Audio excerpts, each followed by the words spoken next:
Hello everyone, welcome to Internet Learning. Hope you all are doing well. So today we are going to discuss the topic divergent boundaries of class 11 geography chapter number 4. So in the last video we started with the topic plate tectonics and उसमें हमने जितनी भी plates है किस तरीके से plates जो है वो बनी हुई हैं, major plates, minor plates, इन सब की discussion की थी. एंड में हमने देखा था कि जो plate boundaries है वो तीन तरीके की होती है. तो तीन प्लेट बाउंड्रीज में से सबसे पहली जो बाउंड्री है वो है divergent boundary, then there is convergent boundary and third type की जो बाउंड्री है वो है ट्रांसफॉर्म बाउंड्रीज. तो मतलब ये जो प्लेट्स हैं आपस में किस तरीके से इंटरेक्ट कर रही हैं, दो प्लेट आपस में, जैसे एक प्लेट ये है एंड एक प्लेट ये है, तो ये दोनों किस तरीके से इंटरेक्ट कर रही हैं, उसी के बेसिस पे हमने ये तीन कैटेगरीज डाली हैं, तीन टाइप्स जो हैं हमें देखने मिलती हैं प्लेट बाउंड्रीज की. सो डाइवर्जेंट बाउंड्रीज में क्या होता है, where new crust is generated as the plates pull away from each other. तो डाइवर्जेंट का मतलब है जो प्लेट्स है वो एक दूसरे से डाइवर्ज हो रही हैं, दूर जा रही हैं. जैसे ये एक टेक्टोनिक प्लेट है एंड ये दूसरी टेक्टोनिक प्लेट है. अब ये क्या हो रही हैं, ये दोनों एक दूसरे से अपोजिट डायरेक्शन में जा रही हैं, इस तरीके से एक दूसरे से दूर जा रही हैं. अब दूर जाने का रीजन क्या होगा, सबसे पहले ये मूव ही क्यों कर रहे हैं, क्योंकि इनके नीचे कन्वेक्शनल करंट्स जो हैं वो चल रही हैं. तो इनके कन्वेक्शनल करंट की मूवमेंट कैसे होगी, इस तरीके से. जो कन्वेक्शनल करंट है वो अपोजिट डायरेक्शन में जा रहे होंगे एंड इसी वजह से जो ऊपर की प्लेट्स हैं वो भी इस तरीके से मूव करेंगी. अब जैसे ही ये मूव करेंगे तो हमने मिड ओशियनिक रिजेस के बारे में पढ़ा है, हमने सी फ्लोर स्प्रेडिंग थ्योरी पढ़ी है, तो उसमें हमें पता है कि जब ये प्लेट्स एक दूसरे से दूर जाएंगी तो क्या होगा, नीचे से जो लावा है वो निकल के बाहर आएगा एंड यहाँ पे एक नया सरफेस बनेगा. तो जैसे ही ये प्लेट्स एक दूसरे से दूर जाएंगी तो बीच में नई क्रस्ट जो है वो फॉर्म होगी, नया स्ट्रक्चर फॉर्म होगा.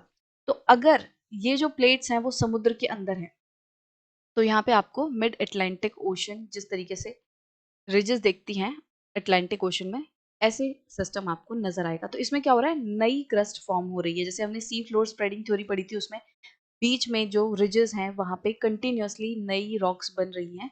तो वही सिस्टम यहाँ पे एक्सप्लेन किया है कि जब नई क्रस्ट जनरेट होती है तो मतलब डाइवर्जेंट बाउंड्री में क्या हो रहा है, दोनों प्लेट्स एक दूसरे से दूर जा रही हैं, बीच में न्यू क्रस्ट जनरेट हो रही है. The sites where the plates move away from each other are called spreading sites.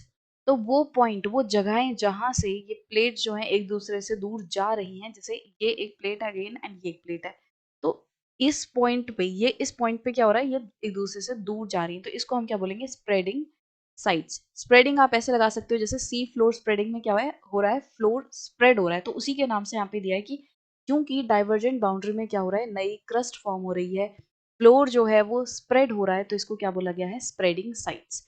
वो पॉइंट जहां पे प्लेट्स एक दूसरे से दूर जा रही होंगी. The best known example of divergent boundaries is the mid Atlantic ridge. तो सबसे अच्छा एग्जाम्पल जो है डाइवर्जेंट बाउंड्री का वो है mid Atlantic ridge. At this, the American plates are separated from the Eurasian and African plates. तो mid Atlantic ridge में क्या है, जो अमेरिकन प्लेट्स हैं, मतलब नॉर्थ अमेरिकन प्लेट है, साउथ अमेरिकन प्लेट है, वो किससे सेपरेट हो रही हैं, यूरेशियन एंड अफ्रीकन प्लेट से. तो यहाँ आप देखोगे ये है मिड अटलांटिक रिज.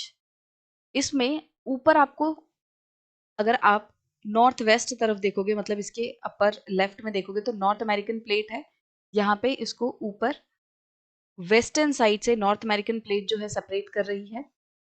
एंड अगर आप नीचे देखोगे तो मिड अटलांटिक ओशन रिज के यहाँ पे नीचे साउथ अमेरिकन प्लेट जो है वो किससे सेपरेट हो रही है, अफ्रीकन प्लेट से. नॉर्थ अमेरिकन प्लेट ऊपर किससे सेपरेट हो रही है, यूरेशियन प्लेट से. तो इन प्लेट्स की मूवमेंट जो है वो कैसी है, प्लेट्स की मूवमेंट जो है ऐसी है, नॉर्थ अमेरिकन प्लेट इस तरफ जा रही है लेफ्ट तरफ एंड यूरेशियन प्लेट राइट तरफ जा रही है. सिमिलरली अफ्रीकन प्लेट जो है वो इस तरफ जा रही है एंड साउथ अमेरिकन प्लेट इस तरफ जा रही है.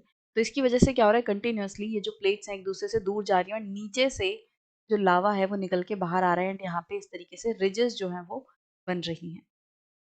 अभी देखो, हमने अभी तक जो मिड अटलांटिक रिज के बारे में बात की है उसमें क्या हो रहा है, उसमें ओशनिक, मतलब ओशन के नीचे प्लेट्स जो हैं वो डाइवर्ज हो रही हैं. जैसे ऊपर क्या है, पूरा ओशन है एंड उसके नीचे प्लेट्स डाइवर्ज हो रही हैं. यहाँ पे इस तरीके से आपको रिजेस बीच में दिखाई देंगी, यहाँ पे रिज जो है वो बनेगी, ये प्लेट्स एक दूसरे से दूर जा रही हैं. बट ये जो प्लेट्स हैं वो एक दूसरे से, कॉन्टिनेंट प्लेट्स जो है वो भी तो दूर जा सकती है ना। मान लो ऊपर कॉन्टिनेंट है, यहाँ पे जो प्लेट्स हैं वो डाइवर्ज हो रही हैं, बट ऊपर ओशन नहीं है, ऊपर कॉन्टिनेंट है। तो क्या होगा, जैसे ये प्लेट्स जो हैं ऊपर, इनके कॉन्टिनेंट है, ये कॉन्टिनेंटल प्लेट्स हैं।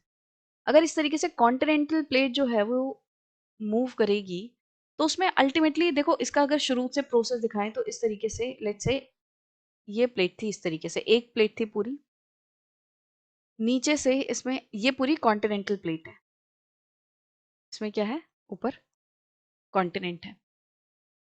इसमें क्या होगा, नीचे से कन्वेक्शन करंट्स जो है इस तरीके से चल रहे हैं, जो कि कंटिन्यूअसली इसके यहाँ पे प्रेशर डालेंगे। इसकी वजह से क्या होगा, इसके बीच में फॉल्ट आएगा, ब्रेकेज होगी। बट ये एक साथ फॉल्ट नहीं आएगा, धीरे धीरे होगा। तो सबसे पहले क्या होगा कि यहाँ पे ये जो प्लेट है, जिस पॉइंट पे इस पे प्रेशर लग रहा है नीचे से, धीरे धीरे वो इस तरीके से कुछ उठना शुरू होगी। नीचे का जो मैग्मा है वो इस पे प्रेशर डाल रहा है, एंड उसके बाद क्या होगा, ऊपर से ये वाला जो पॉइंट है यहाँ से ये ब्रेक होने लग जाएगी। जब यहाँ से ब्रेक होगी तो किस तरीके से इसकी पोजीशन दिखेगी, धीरे धीरे करके जो ये ऊपर वाला पार्ट था यहाँ से ये ब्रेक होने लग गया,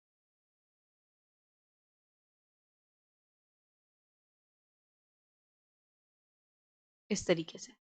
तो ये इस तरीके से ब्रेक होने लग जाएगी, एंड अल्टीमेटली इसमें जो पोजीशन इसकी कैसी बनेगी, धीरे धीरे करके जो प्लेट्स हैं वो कंटिन्यूअसली एक दूसरे से दूर जाती रहेंगी, एंड जैसे इस तरीके से जो प्लेट्स हैं,